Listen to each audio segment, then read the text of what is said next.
From Impressionism, let's go to Expressionism.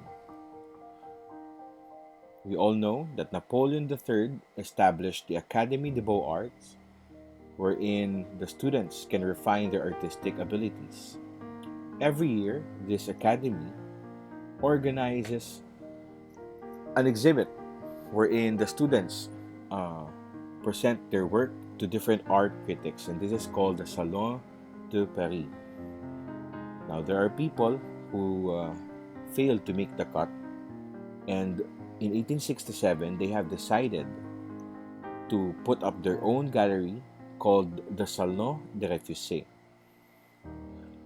Now, a certain art critic named Louis Leroy visited this gallery and saw the painting of artist Claude Monet.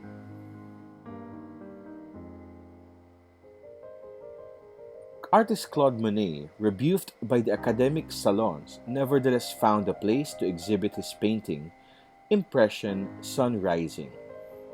But Louis Leroy commented this: "Impression. I was certain of it.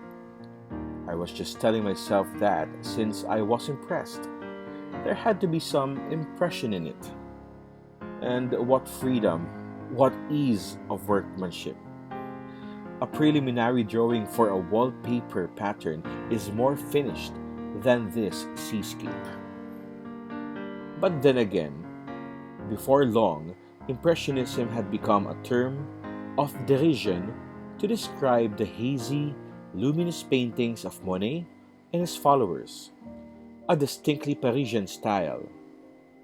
Impressionism counted among its exponents Camille Pissarro, Edouard Manet, Edgar Degas, and Auguste Renoir.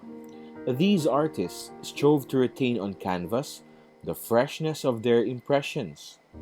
What fascinated them was the continuous change in the appearance of things. They ventured out of the studio into the open air to paint water lilies, a haystack, or a cathedral again and again at different hours of the day. Instead of mixing their pigments on the palette, they juxtaposed brushstrokes of pure color on the canvas, leaving it to the eye of the viewer to do the mixing. An iridescent sheen bathes each painting as outlines shimmer and melt in a luminous haze. The Impressionists abandoned their grandiose subjects of Romanticism. Their focus shifted from the human form of life itself. They showed little interest in the drama-packed themes that had inspired centuries of European art, preferring unimportant material like still lifes, dancing girls, nudes, everyday scenes of middle-class life, picnics, boating, and cafe scenes, nature in all its beauty, Paris in all its moods. Meanwhile, Impressionism in music is greatly influenced by Impressionist art and French symbolist poetry. Its musical style stresses tone color, atmosphere, and fluidity.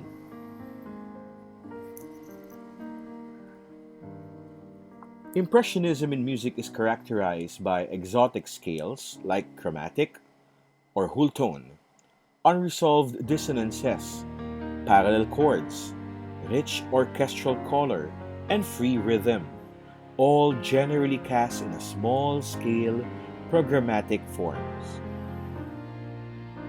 The literary response to Impressionism was symbolism, in which writings are suggestive of images and ideas rather than literary descriptive. The most important French Impressionist composer was Claude Debussy. He is the link to the Romantic era and the 20th century. As Beethoven is the link between the classical and the romantic, Claude Debussy is the one who set the trend in music from the Romantic period to Impressionism. He studied at Paris Conservatoire and while a student, regarded as a talented rebel. But he won the prestigious Prix de Rome.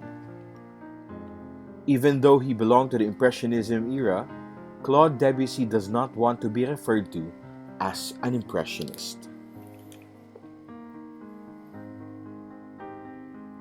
Now take notice and observe the painting that you see in front of you. This painting is definitely a contrast to the usual Impressionist paintings because this painting is actually an answer to Impressionism. And this started Expressionism. Expressionism was a German answer to French Impressionism. Whereas the French genius rejoiced in radiant impressions of the outer world, the Germanic temperament preferred digging down to the depths of the soul. As with Impressionism, the impulse for the movement came from painting.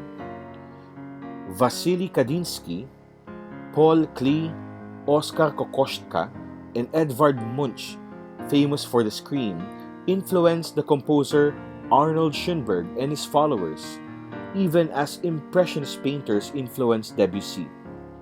Expressionism is familiar not only through the paintings of these artists, but also in the writings of Franz Kafka. Expressionism in music triumphed first in Central Europe, especially Germany, and reached its full tide in the dramatic works of the Second Viennese School, which is a term referring to Arnold Schoenberg and his disciples Allan Berg and Anton Webern. The musical language of Expressionism favored a hyper-expressive harmonic language marked by extraordinarily wide leaps in the melody and by the use of instruments in their extreme registers. Expressionist music soon reached the boundaries of what was possible within the major-minor system. Inevitably, it had to push beyond.